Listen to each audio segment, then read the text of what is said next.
दोस्तों नमस्कार। Learning by AP sir YouTube channel में आपका स्वागत है। तो आइए हम लोग शुरू करते हैं डेली न्यूज करंट एनालिसिस, जिसमें हम पीआईबी और इम्पॉर्टेंट न्यूज़पेपर के करंट अफेयर्स का डिस्कशन करते हैं। आप लोग वीडियो को कम से कम लाइक, डिसलाइक और कमेंट ज़रूर कर दीजिए। तो इसी के साथ पहला जो मोस्ट इम्पॉर्टेंट है news, global alliance on biofuels. सबसे पहले क्वेश्चन यही पूछा जाएगा कि ग्लोबल अलायंस ऑन बायोफ्यूल्स, इसकी अध्यक्षता कौन करेगा। तो इसकी अध्यक्षता इंडिया के द्वारा की जाएगी और इंडिया के द्वारा G20 की अध्यक्षता 2023 में की जाएगी। उसी के साथ इसमें ग्लोबल अलायंस ऑन बायोफ्यूल्स की अध्यक्षता भी भारत ही करेगा और इसमें एज ए गेस्ट के रूप में यूएसए और ब्राज़ील को भी शामिल किया जाएगा। इसके अलावा अगली न्यूज़ की ओर चलते हैं। अगला है Asia's 2G ethanol bio refinery, ये कहाँ स्थापित की गई, ये मोस्ट इम्पॉर्टेंट है। तो ये Asia's 2G ethanol bio refinery, इसे पानीपत हरियाणा में अगस्त 2022 में स्थापित किया गया था। अगला न्यूज़ है कि प्रधानमंत्री जीवन योजना का संबंध पूछा जाए किससे है। तो प्रधानमंत्री जीवन योजना का संबंध जैव ईंधन वातावरण अनुकूल फसल अवशेष निवारण, इसकी फुल फॉर्म क्या है। जैव ईंधन, वी से वातावरण, ए से अनुकूल फसल और अंत में एन से निवारण, इसकी फुल फॉर्म है। यानी प्रधानमंत्री जीवन योजना का संबंध जो फसल अवशेष होता है, जैसे जो धान, पैडी या राइस की कटाई के बाद जो उसकी पुआल बचती है, तो उसको कैसे निपटारा किया जाए। इसी प्रकार की जो अन्य फसलों के जो अवशेष बचते हैं, उन्हीं के निपटारे के लिए पीएम जीवन योजना को लेकर आया गया है, जिसकी फुल फॉर्म जैव ईंधन वातावरण अनुकूल फसल अवशेष निवारण है। ये सब आपको क्वेश्चन आ जाए, जैसे दिल्ली में इन्वायरमेंट लगातार पॉल्यूटेड होता जा रहा है, प्रदूषित होता जा रहा है और प्रदूषण की समस्या और खासकर वायु प्रदूषण की प्रमुख रूप से बनी हुई है। तो उसी वायु प्रदूषण का एक कारक जो हरियाणा, पश्चिमी यूपी, पंजाब में फसल अवशेष को जो जला दिया जाता है, जैसे पुआल, पराली को जला दिया जाता है, तो पराली को जलाने की बजाय उनका अच्छे से निपटारा हो सके, तो ऐसा कोई क्वेश्चन आता है तो वहाँ पर इन योजनाओं का प्रधानमंत्री जीवन योजना का मेंस में उल्लेख कर सकते हो। और साथ में अगला यहाँ पर एक योजना, इसका पीछे भी हम बता चुके हैं, सतत योजना। सतत योजना के अंतर्गत पूरे भारत में 37 कंप्रेस्ड बायोगैस प्लांट स्थापित किया जाएगा। अभी हाल ही में पंजाब में इसे स्थापित किया भी गया है। आप लोग कमेंट बॉक्स में लिख के बताइएगा, अगर पिछले वीडियो से बने हुए हैं तो ज़रूर आपको पता होगा कि पंजाब के किस स्थान पर इसे सतत योजना के अंतर्गत कंप्रेस्ड बायोगैस प्लांट का उद्घाटन किया गया है। अगला फिर मोस्ट इम्पॉर्टेंट है पर्यावरण प्रदूषण, क्लाइमेट चेंज, जलवायु परिवर्तन और भारत की जो पेरिस और अभी COP26 जो हुआ ग्लासगो में, भारत ने जो अपना कमिटमेंट करके आया है, उसकी दिशा में पीएम मोदी जी के द्वारा आखिरकार एक योजना को लॉन्च ही कर दिया गया, जिसका नाम क्या रखा गया है। इस योजना का नाम मिशन लाइफ रखा गया। तो यहाँ लाइफ, LI से लाइफ स्टाइल हो गया, F से फार हो गया, E से इन्वायरमेंट हो गया। यानी अपनी जीवन शैली को इको फ्रेंडली बनाना, पर्यावरण के अनुकूल बनाना, इस मिशन का प्रमुख उद्देश्य है। और जब मोदी जी इस मिशन लाइफ को लॉन्च किया, तो जो संयुक्त राष्ट्र संघ के महासचिव हैं एंटोनियो गुटेरस, तो उनकी उपस्थिति में कहाँ से इसे लॉन्च किया गया, तो ये स्टैच्यू ऑफ यूनिटी जो गुजरात के एकता नगर में स्थित है, वहाँ से इस स्कीम को लॉन्च किया गया। बात करें इसको सबसे पहले कहाँ प्रस्तावित किया गया था, तो पीएम मोदी जी के द्वारा COP26 जो ग्लासगो में समिट हुई थी, वहाँ पर सबसे पहले इसको प्रपोज्ड किया गया था, प्रस्तावित किया गया था। अब बात करते हैं इसमें किस पे विचार किया गया है। तो इसमें इंडिया को एक वैश्विक जन मूवमेंट के रूप में, मास मूवमेंट के रूप में स्थापित करना है, ताकि व्यक्तिगत स्तर पर और सामूहिक स्तर पर पर्यावरण को संरक्षित व सुरक्षित किया जा सके। तो इसके अंतर्गत यहाँ पर आप देख सकते हैं कि mass movement that will nudge individual and collective action to protect and preserve the environment, यानी इसको प्रोटेक्ट भी इन्वायरमेंट को करना है और प्रिजर्व भी करना है व्यक्ति विशेष के स्तर पर, आप सब प्रत्येक लोग, और साथ में अगर कोई कलेक्टिव एक्शन लिया जा रहा उसमें भी सभी लोगों को सामूहिक रूप से उसको साकार बनाने की दिशा में कदम उठाया जाना है। और ये जो मिशन लाइफ है, इसे NITI Aayog, ministry of environment, forest and climate change के द्वारा, यानी इसका ऑर्गेनाइजेशन किया गया कहाँ, गुजरात में किया गया। और इसी के अंतर्गत यानी ये नीति आयोग और पर्यावरण, वन और जलवायु मंत्रालय दोनों ने मिलकर के इस मिशन लाइफ को लॉन्च किया है एक वैश्विक स्तर पे। उद्देश्य क्या है? उद्देश्य है कि कम से कम 1 बिलियन इंडियंस, यानी कम से कम 1 अरब भारतीयों को मोबिलाइज करना, यानी पर्यावरण संरक्षण की दिशा की ओर आकर्षित करना। और जो 1 बिलियन इंडियंस और साथ में इसमें 1 अरब, क्योंकि 1 अरब भारत की तो आबादी है ही नहीं, तो ध्यान रखिएगा 1 billion Indians and other global citizens, यानी पूरे विश्व से, जिसमें भारत भी शामिल है, भारत के लोग और साथ में विश्व के अन्य देशों के लोगों का, यानी 1 अरब इसमें क्या पूल तैयार किया जाएगा नागरिकों का, जो इंडिविजुअल और यानी व्यक्ति विशेष और सामूहिक स्तर पर कदम उठाएं, जो पर्यावरण को संरक्षित व सुरक्षित रखते हैं। और इसकी जो टाइम यानी सीमा निर्धारित की गई है 2022 से लेकर 27 के बीच है। 2022 से लेकर 27 के बीच इंडिया के द्वारा भी ये कहा गया है कि एटलीस्ट भारत के जो 80% गांव हैं और स्थानीय लोकल बॉडीज हैं, उनके द्वारा भी यानी 2028 तक हर हालत में इन्वायरमेंट फ्रेंडली के मानदंड को स्थापित कर लिया जाएगा। तो ये मोस्ट इम्पॉर्टेंट है, कहीं पर भी आ जाए, समावेशी विकास में आ जाए या पर्यावरण संरक्षण में कोई क्वेश्चन आ जाए, धारणीय विकास में आ जाए, तो ये मिशन लाइफ भारत के द्वारा क्या प्रयास किया गया, तो उसमें इसका आप मेंशन कर सकते हो, जिसमें भारत केवल अकेले नहीं बल्कि वसुधैव कुटुंबकम की जो भारत की अवधारणा है उसको एक बार फिर से साकार करता हुआ वैश्विक स्तर पर नजर आ रहा है। तो वहाँ पर भी इसका इस्तेमाल कर सकते हो।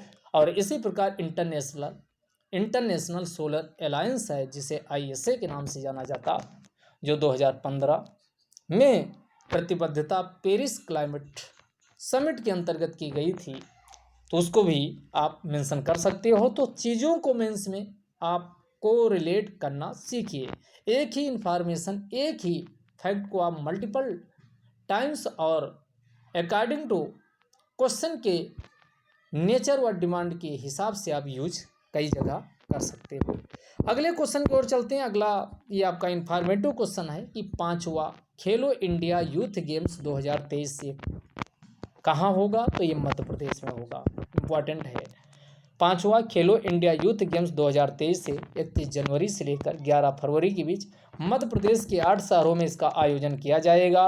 ये 8 शहर कौन है, तो भोपाल है, इंदौर है, उज्जैन है, ग्वालियर है, जबलपुर है, मंडला है, खरगोन या इसी को महेश्वर के नाम से जाना जाता, और बालाघाट। ये 8 शहरों में इसका आयोजन होगा। सबसे इम्पॉर्टेंट बात कि इसमें पहली बार वाटर स्पोर्ट नामक गेम को भी पहली बार इसमें शामिल किया गया है खेलो इंडिया यूथ गेम में। अगला, अब इसमें आप लोगों को कमेंट बॉक्स में बताना है कि अभी जो ये पांचवा है, तो चौथा खेलो इंडिया यूथ गेम्स कहाँ हुआ था और पहला खेलो इंडिया यूथ गेम्स कहाँ हुआ था, चौथे के विजेता कौन थे, कौन राज्य किसको हराया, कौन जीता, क्या ये पंचकुला हरियाणा में हुआ है, ये आपको कमेंट बॉक्स में बताना। और कमेंट बॉक्स में लिख के बताना क्या हरियाणा के द्वारा सबसे अधिक मेडल पदक जीते गए, यानी खेलो इंडिया यूथ गेम्स चौथा की बात कर रहे हैं। पांचवा तो अब ये अगले साल होगा, 2023 में मध्य प्रदेश में होगा। अगला बताना है एक खेलो इंडिया विश्वविद्यालय गेम्स होता है, वो पिछला वाला आपको बताना है वो कहाँ हुआ है, क्या ये बेंगलुरु कर्नाटक में हुआ है। अगर बेंगलुरु कर्नाटक में हुआ तो सबसे ज़्यादा मेडल किसके द्वारा जीता गया, उसको भी आपको कमेंट बॉक्स में धर के छाप देना है। तो 2 क्वेश्चन आप अपने कॉपी में ज़रूर राइट डाउन कर लीजिएगा, क्योंकि आने वाले एग्जाम में ये पूछे जाएंगे। तो जो पिछला हुआ वो भी हमने आपको इंडिकेट कर दिया, कुछ चीज़ें बता भी दी है, और आगे कहाँ होगा वो भी बता दिया। अगला, ये 14वां संस्करण किसका, वर्ल्ड स्पाइस कांग्रेस, जिसे यानी विश्व मसाला कांग्रेस के नाम से जाना जाता है, तो इसका आयोजन 16 से 18 फरवरी 2023 के बीच होगा। कब होगा, तो ये ध्यान दीजिएगा, 16 से 18 फरवरी 2023 मुंबई महाराष्ट्र में इसका आयोजन किया जाएगा। 2023 की इसकी थीम क्या है, तो ये थीम देख लीजिए, विजन 2030 स्पाइसेज। यहाँ जो स्पाइसेज ये शब्द निकाला गया, तो ये स्पाइसेज जो शब्द है ये किससे निकला है, तो ये यस से हो गया, सस्टेनेबिलिटी पी से हो गया, प्रोडक्टिविटी आई से हो गया, इनोवेशन सी से हो गया, कोलाब्रेशन ई से हो गया, एक्सीलेंस और उसके बाद एस से क्या हो गया, सेफ्टी। तो ये इस बार की क्या है, थीम है, और इसका ऑर्गेनाइजेशन भारत में किसके द्वारा किया जाएगा, इसका आयोजन कौन करेगा, तो स्पाइसेज बोर्ड इंडिया के द्वारा इसका आयोजन किया जाएगा। अब आपके यूपीएससी या स्टेट पीसीएस एग्जाम में ये स्पाइसेज बोर्ड इंडिया अलग से क्वेश्चन पूछा जा सकता, तो ये ध्यान रखिएगा, ये ministry of commerce and industry, वाणिज्य और उद्योग मंत्रालय के अंतर्गत ये आता है। तो ऐसे क्वेश्चन वहाँ अक्सर पूछ लिए जाते हैं, और वहाँ पर एक कृषि मंत्रालय डाल देगा या कुछ और डाल देगा, आप कंफ्यूज होकर क्वेश्चन गलत कर देते हैं। तो याद रखिए, spices board India ministry of commerce and industry के अंतर्गत आता है। अगला, प्रधानमंत्री मोदी जी एक बार फिर से आए और एक नया रोजगार मेला शुरू किया है। तो ये प्रधानमंत्री टू लॉन्च, यानी ये लॉन्च किए हैं कब, 22 अक्टूबर 2022 को, और इसका नाम क्या दिया गया, रोजगार मेला, जिसके अंतर्गत 10 लाख कार्मिकों की यानी रिक्रूटमेंट ड्राइव तैयार की जाएगी, और इसके अंतर्गत 1-2 नहीं बल्कि 75,000 नए लोगों को अपॉइंट किया जाएगा फर्स्ट ट्रांस में कितने, 75,000 न्यू अपॉइंटीज इसमें अपॉइंट किए जाएंगे। अब आपको एक क्वेश्चन हमने यहाँ पर दिया हुआ मेंस का, इसको आप लिखिएगा, यानी मॉडल कोड ऑफ कंडक्ट के विकास के आलोक में भारत के निर्वाचन आयोग की भूमिका का आपको क्या करना है, व्याख्या करना है। Discuss the model code of conduct in the light of the evolution of election commission of India. तो ये आपको 200 शब्द में लिखना है। ये यूपीएससी का पूछा गया क्वेश्चन है, और ये 2022 का पूछा गया क्वेश्चन। तो इस क्वेश्चन को आप लोग लिख करके learning by AP sir Telegram channel पे शेयर कर दीजिएगा। हाँ, ये पीडीएफ भी आपको वहीं पर learning by AP sir Telegram channel पर आसानी से मिल जाएगी। तो नहीं, अगर अभी तक टेलीग्राम चैनल ज्वाइन किए हो तो ज्वाइन कर लीजिए। वहाँ पर यानी पीडीएफ के साथ साथ अन्य भी पीडीएफ आपको पूरी तरीके से फ्री में शेयर कर दी जाती है। अगला, फिर ये मोस्ट इम्पॉर्टेंट है, ये यूपीएससी और स्टेट पीसीएस के पॉइंट ऑफ व्यू से मोस्ट इम्पॉर्टेंट है, one health joint plan of action. One health joint plan of action ये 2022 से लेकर 26 के बीच शुरू किया गया। तो पहला क्वेश्चन पूछेगा ये किसके द्वारा, कोई एक दे देगा कि ये यूनिप का केवल पहल है, या इसका दे देगा WHO की केवल पहल है, वर्ल्ड हेल्थ ऑर्गेनाइजेशन। और इस टाइप का यकीन मानिए हर साल भर भर के क्वेश्चन यूपीएससी में आते हैं, और फिर लगता है कि कहाँ से पूछ लिए गए। तो ये 2 तरीके से क्वेश्चन आते हैं। एक तो ये टर्मोलॉजी ही पूछ लेगा कि वन हेल्थ अप्रोच का मतलब क्या है, वन हेल्थ उपागम का अर्थ क्या है, एक क्वेश्चन ये बनेगा। और दूसरा बनेगा कि इसका आयोजन कहाँ यानी किसके द्वारा किया गया, क्या केवल वर्ल्ड हेल्थ ऑर्गेनाइजेशन इसका आयोजन केवल यानी ये जो एक्शन लेके आया है।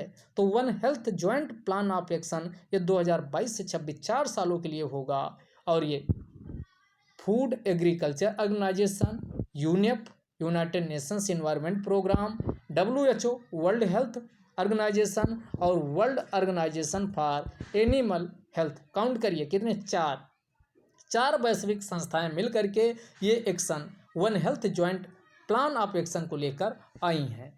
अब इसमें आपको भी माइंड में चलना चाहिए कि हम जान लिए कि कितनी 1 2 3 4 ये 4 संस्थाएं तो इसमें वैश्विक संस्थाएं शामिल हैं। पहले आप बताइए कि वन हेल्थ अप्रोच है क्या। वन हेल्थ अप्रोच का मतलब होता है कि इस प्रकार के हेल्थ की मॉडल या टेक्निक्स को लाया जाए जो मनुष्य के हेल्थ के लिए बेनिफिशियल हो, फायदेमंद हो, एनिमल्स के लिए भी वही टेक्निक्स वही मॉडल को अपनाया जा सके, उसके लिए भी बेनिफिशियल हो, लाभदायक हो, और साथ में इन्वायरमेंट को भी प्रोटेक्ट करे।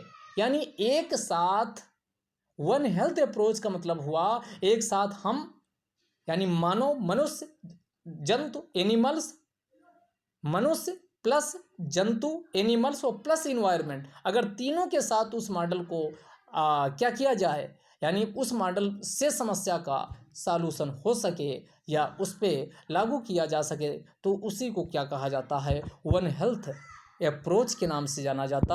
अब यहाँ पर लिखा भी होगा to address health threats to human, plants and environment, यानी जो हेल्थ थ्रेट्स है, स्वास्थ्य खतरा है मनुष्य को, प्लांट्स पौधों को, इन्वायरमेंट को, इनको एक साथ एड्रेस किया जा सके, इसी को क्या कहा जाता है, यानी वन हेल्थ अप्रोच कहा जाता। और यहाँ पर वन हेल्थ ट्रायड यानी जिसे त्रिक के नाम से जाना जाता है, ये भी आपको दिखाए हैं। अब इसको मेंस में ऐसे जब आप इनोवेटिव आंसर में ये चीज़ें डालते हो तो आपको अच्छा मार्क्स मिलता है।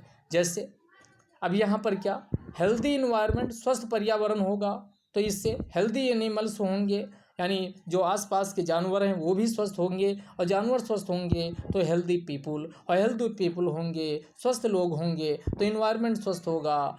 तो ये पूरा का पूरा ये चक्र चलता रहता है तीनों का, यानी इससे। तो इसीलिए अगर आपका क्या किया जाए, इन्वायरमेंट को हम स्वस्थ कर देंगे और पर्यावरण को स्वस्थ कर देंगे और साथ में लोगों को स्वस्थ रखेंगे तो न केवल लोगों के लिए, हम लोगों के लिए फ़ायदा होगा, बल्कि इससे जानवरों, जीव जंतुओं को भी फ़ायदा होगा, और साथ में जो इन्वायरमेंट है वो भी क्या हो सकेगा, वो भी संरक्षित हो सकेगा, वो भी हेल्दियर बना रहेगा।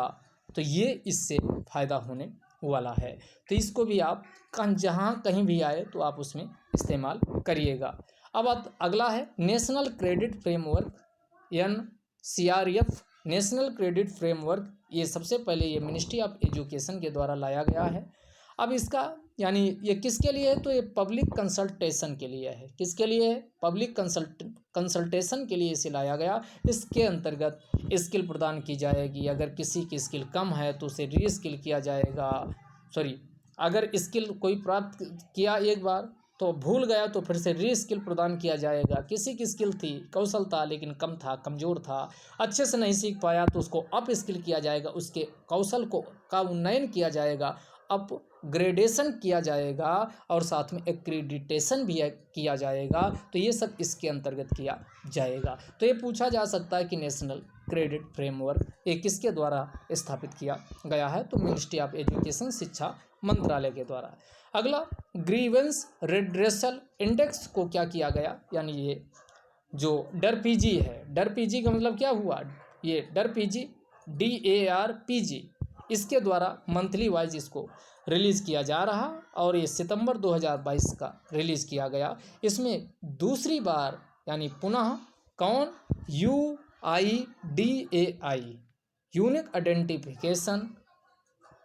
Unique identification authority of India के द्वारा क्या किया गया है, टॉप किया गया है।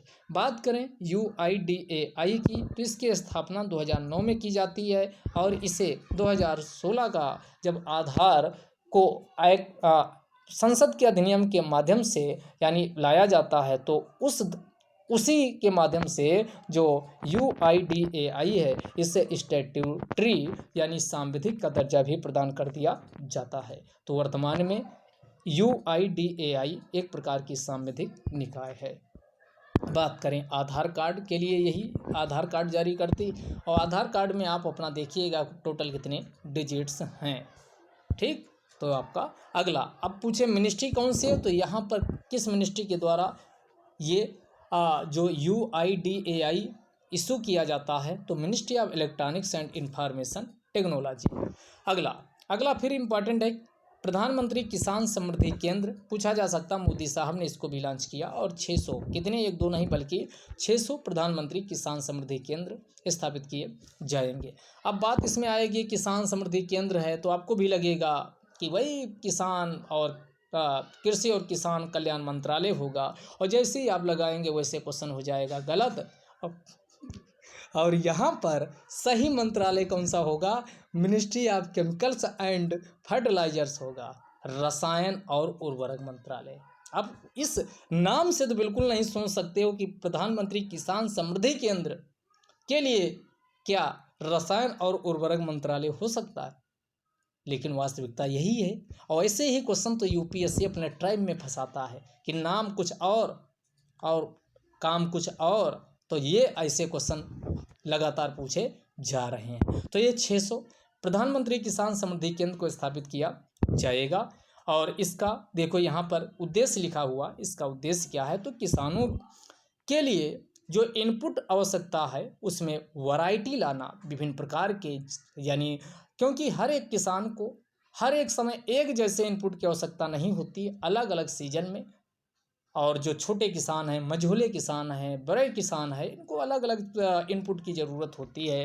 तो इनके लिए टेस्टिंग नीड्स हो गया, और जो विस्तारित सेवाएं हैं, फर्टिलाइज़र हैं, उर्वरक हैं, और बीज हैं, उपकरण हैं, इक्विपमेंट्स हैं, इनको उपलब्ध करवाना, ये प्रमुख रूप से इनका उद्देश्य होगा। तो ये जरूर ध्यान रखिएगा। अब किसानों की आय को कैसे सरकार दोगुना करेगी, 2022 तक जो लक्ष्य रखा था, ऐसा कोई क्वेश्चन, या किसानों की आय कैसे यानी इंक्रीज की जाए, तो उसके लिए सरकार क्या कदम उठा रही है, तो वहाँ पर मेंस में क्वेश्चन आए तो इस प्रधानमंत्री किसान समृद्धि केंद्र को वहाँ पर आप लेके जाइए। इसके अलावा भारत में अगर बात यहाँ उर्वरक की आई है, तो उर्वरक के मामले में भारत विश्व में सबसे ज़्यादा उर्वरक अगर कोई विश्व में आयात करता है, इंपोर्ट करता है, तो इंडिया है। जी हाँ, इंडिया विश्व में सबसे ज़्यादा उर्वरक का आयात करता है। केवल आयात ही नहीं करता है, उसे उपभोग भी करता है। लेकिन चाइना चमगादड़ के बाद चाइना सबसे ज़्यादा क्या करता है, उर्वरक का उपभोग करता है। तो विश्व में इंडिया दूसरे नंबर पे क्या है, सबसे बड़ा उपभोक्ता है। और उत्पादन के मामले में अगर उत्पादन की बात किया जाए तो विश्व में उत्पादन के मामले में तीसरे स्थान पे इंडिया है। तो ये तीन बातें हो गई। आयात दूसरे देशों से उर्वरक मंगाता है, इंडिया नंबर 1 पे है विश्व में। उपभोग करता है, कंज्यूमर, विश्व में चाइना के बाद दूसरे स्थान पे है। और बनाने के मामले में उर्वरक इंडिया तीसरे स्थान पे है। तो जब भी कोई क्वेश्चन आता है कि उर्वरक के बिना भारत में जो कृषि उत्पादकता है वो इंक्रीज नहीं की जा सकती, तो क्या आप इस कथन से सहमत हैं? तो ऐसे क्वेश्चनों को हैंडल करने के लिए आप इंट्रोडक्शन में जो ये पॉइंट बताए वहाँ इनको आप डाल सकते हैं कि भारत की उर्वरक की इतनी ज़रूरत क्यों है। अगले क्वेश्चन की ओर चलते हैं। अगला ये वैल्यू एडिशन में पॉइंट शामिल कर सकते हैं। क्या शामिल कर सकते, और इससे वैल्यू एडिशन में ही नहीं, इसका आधा पार्ट पिछले वीडियो में हम डिस्कस कर चुके हैं। तो यहाँ पर आप जो इंटरनेशनल सोलर अलायंस, अंतर्राष्ट्रीय सौर गठबंधन से रिलेटेड कुछ फैक्ट फिगर हैं जो आपको ध्यान रखना चाहिए। कहीं ऑप्शन एलिमिनेशन में काम आएगा और कहीं सीधे क्वेश्चन भी मिल जाएगा। तो इसके द्वारा सौर ऊर्जा में निवेश का जो लक्ष्य रखा गया है 2030 तक $1 ट्रिलियन का लक्ष्य इसके अंतर्गत सौर ऊर्जा सोलर एनर्जी में निवेश इन्वेस्टमेंट का रखा गया है। इसके लिए इंटरनेशनल सोलर अलायंस के द्वारा कई प्रकार के प्रोजेक्ट भी लॉन्च किए गए हैं, जैसे one sun one world one grid, ये लॉन्च किया गया। इसके अलावा यानी ये कौन है, स्टार सी, इसको हम शॉर्टकट में अपने याद करने के लिए ऐसे स्टार सी, इसको क्या रीड करते हैं, स्टार सी। यानी आई से हो गया आई एस ए, एस से हो गया सोलर, टी से हो गया technology, I S A solar technology and application resource centre. दूसरा ये हो गया। तो प्रीलिम्स में क्वेश्चन ये सब लोग जानते हैं, तो ये नहीं पूछेगा, ये पूछ लेगा कि स्टार सी का संबंध किससे है। वहाँ विश्व बैंक, IMF या WHO ऐसे, और एक ऑप्शन ये भी डाल देगा, आपको लगेगा ही नहीं, आप यहाँ क्वेश्चन गलत कर देंगे। तो ये स्टार सी का संबंध इंटरनेशनल सोलर अलायंस से ही है, जिसकी full form ISA solar technology and application resource centre है। इसके अलावा आईटेक स्कीम भी शुरू की गई इसी इंटरनेशनल सोलर अलायंस के द्वारा ट्रेनिंग के लिए, जिसमें Indian technical and economic cooperation इसकी फुल फॉर्म है। Indian technical and economic cooperation इसकी फुल फॉर्म है। अब इसकी बात करें कि इसका इंटरनेशनल सोलर अलायंस का प्रमुख उद्देश्य क्या है, इसे किस लिए लाया गया। मेंस में आप इस्तेमाल सारे पॉइंट जो बताने जा रहे हैं उसको कर सकते हैं।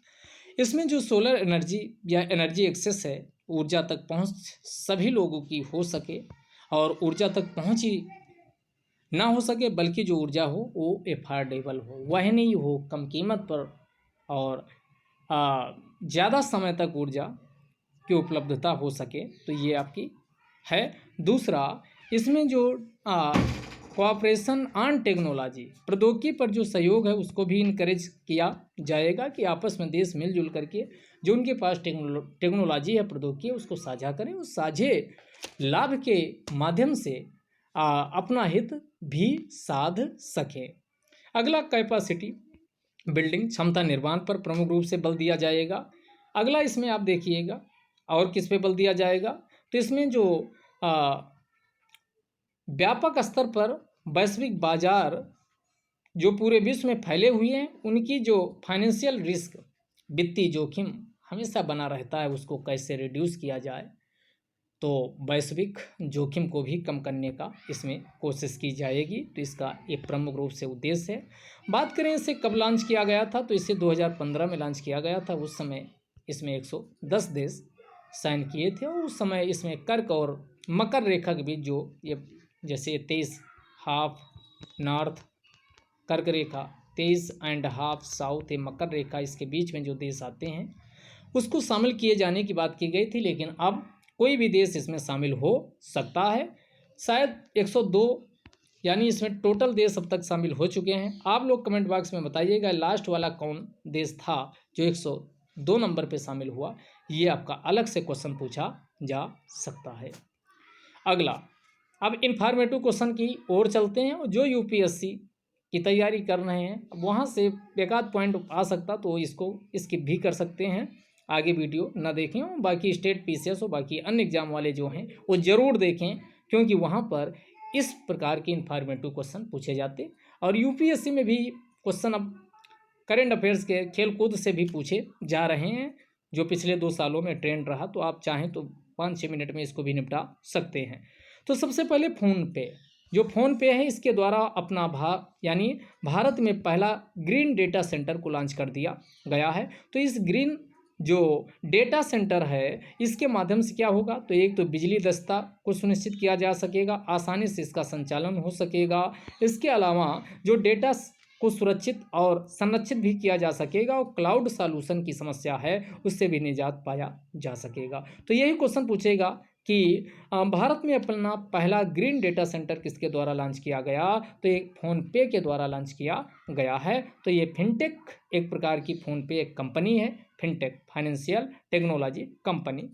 अगला राष्ट्रीय एकता दिवस। राष्ट्रीय एकता दिवस हर साल 20 अक्टूबर को मनाया जाता। बात आती है क्यों मनाया जाता, क्योंकि 20 अक्टूबर को ही इंडिया चाइना के बीच जो 1962 का वार हुआ था, जिसमें भारत हार गया था, तो भारत के लोगों में उस समय जो एक जुटता दिखाई, उस सैनिकों के प्रति जो एक सैनिकों के प्रति एक सम्मान भाव के लिए भी इसे शुरू किया गया। तो राष्ट्रीय एकता दिवस 20 अक्टूबर को मनाया जाता है। अगला बात करें, अगला इन्फॉर्मेटिव क्वेश्चन की ओर चलते हैं। तो अगला इन्फॉर्मेटिव क्वेश्चन है कि रिलायंस जियो के द्वारा हाई स्पीड जो 5G नेटवर्क है इसको लेकर के क्या किया गया, अभी समझौता किया गया है। और किस कंपनी के साथ, तो नोकिया और एरिक्सन। तो पूछेगा नोकिया और एरिक्सन कंपनी के साथ साझेदारी 5G नेटवर्क को लेकर के किसने किया, तो रिलायंस जियो ने किया है। अगला, गूगल के द्वारा असम सरकार के साथ मेमोरेंडम ऑफ अंडरस्टैंडिंग पर हस्ताक्षर किए गए।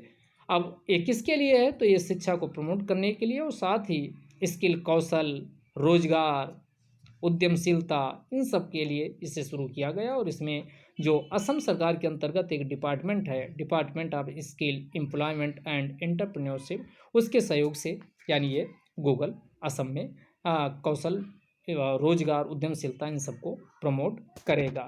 अगला फिर इंफॉर्मेटिव क्वेश्चन, धन वर्षा योजना पूछेगा। धन वर्षा योजना का संबंध किससे है, तो ये जीवन के साथ भी और जीवन के बाद भी, जिसे कहा जाता है LIC लाइफ इंश्योरेंस कंपनी, इसके द्वारा इसे शुरू किया गया है।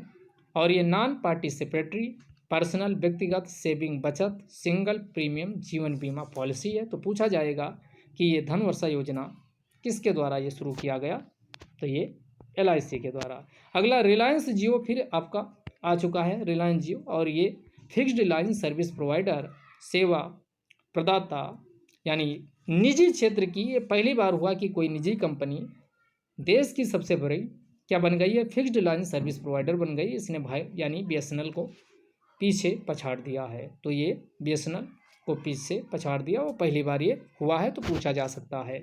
अगला, फिर ये आपकी ये स्कीम है, इन्फॉर्मेटिव ही क्वेश्चन है। KVL शताब्दी जमा योजना किसके द्वारा लाया गया, तो एक कर्नाटक बैंक के द्वारा लेके आया गया और 17 अक्टूबर 2022 से इसे शुरू कर दिया गया है। जो एक प्रकार की फिक्स्ड सेविंग योजना है, सावधि जमा योजना है। इसमें 555 दिनों तक अगर आप पैसा जमा करते हो तो अगर ऐसे वो नॉर्मल व्यक्ति हो तो उसके लिए 7.2% ब्याज दर आपको दिया जाएगा। अगर कोई वरिष्ठ नागरिक है तो उसे 7.6 यानी 0.4% का नेट उसे फ़ायदा होने वाला है। तो ये लाया गया।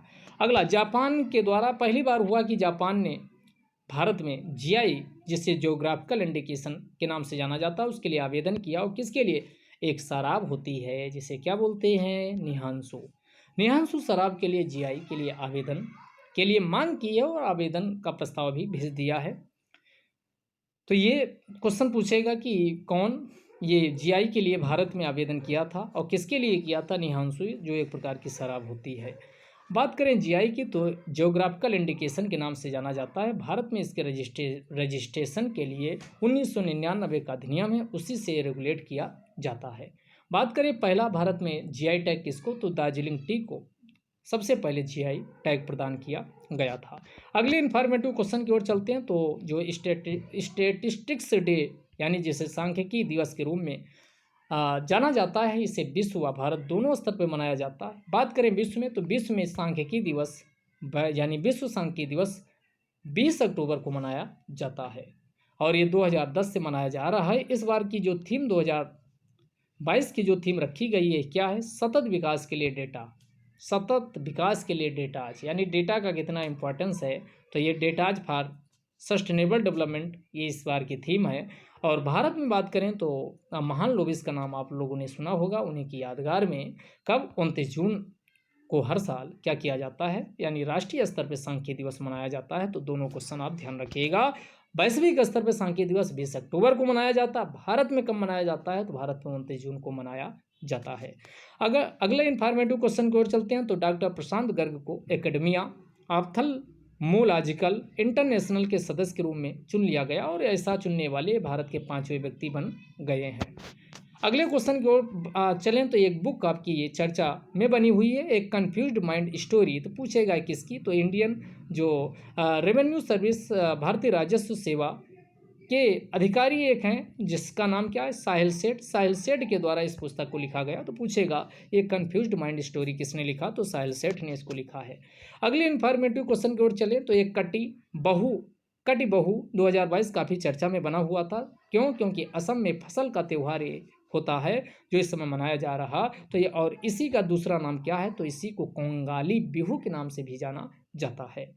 अगले क्वेश्चन की ओर चलते हैं, यानी प्ले क्रेडिट की सुविधा की शुरुआत किसके द्वारा की गई, तो पूछेगा प्ले क्रेडिट की सुविधा कौन शुरू किया, तो ये बुक माई शो और आरबीएल दोनों ने मिल करके प्ले क्रेडिट की सुविधा शुरू किए हैं। और इसके अंतर्गत जो मनोरंजन इंटरटेनमेंट होता है, मूवी, इन सब के लिए क्या किया जाएगा, यानी क्रेडिट सुविधा प्रदान की जाएगी। अगला फिर इंफॉर्मेटिव मोस्ट इंपॉर्टेंट क्वेश्चन ये माना जाएगा, 22वां विश्व ब्लॉकचेन शिखर सम्मेलन ये भारत के बाहर हुआ और 2022 वाला ये कहाँ, दुबई के अटलांटिस द पाम में इसका आयोजन किया गया है। तो क्वेश्चन ध्यान रखिएगा, कौन, 22वां विश्व ब्लॉकचेन शिखर सम्मेलन 2022 कहाँ हुआ, दुबई के अटलांटिस द पाम में इसका आयोजन किया गया है। और आज का लास्ट क्वेश्चन जो कि मोस्ट इंपॉर्टेंट भी है, कौन सा है, पुरुष बैलन डी ओर जो जिसे गोल्डन बॉल अवार्ड के नाम से जाना जाता है, इसका अनाउंसमेंट हो चुका, पुरुष और महिला दोनों वर्ग में ये प्रदान किया जाता है। तो 2022 का पुरुष वर्ग में किसे, तो करीम बेंजेमा किसको दिया गया, करीम बेंजेमा जो रियल मैड्रिड की तरफ से खेलते हैं। और महिला में एलेक्सिया पुटेलस पिछली बार भी इन्हीं एलेक्सिया पुटेलस को ही दिया गया था जो स्पेन की हैं और बार्सिलोना की तरफ से खेलती हैं। तो ये दोनों ध्यान रखिएगा। और इसके अलावा और क्या पूछा जा सकता, सबसे ज़्यादा बैलन डी ओर पुरस्कार पूछा जाए तो लियोनेल मेसी के द्वारा जीता गया 7, और दूसरे नंबर पे कौन, रोनाल्डो साहब है, क्रिस्टियानो रोनाल्डो, जिनके द्वारा 5 बार बैलन डी ओर पुरस्कार जीता गया है। तो आज का डिस्कशन ये समाप्त करते हैं। वीडियो पसंद आया तो इसमें नीचे कमेंट बॉक्स जरूर करके जाइएगा, लाइक डिसलाइक जरूर दबा के जाइएगा। और ये पीडीएफ आपको कहाँ मिलेगी, learning by AP sir Telegram channel पे। तो पूरा वीडियो सुनने के लिए बहुत बहुत धन्यवाद।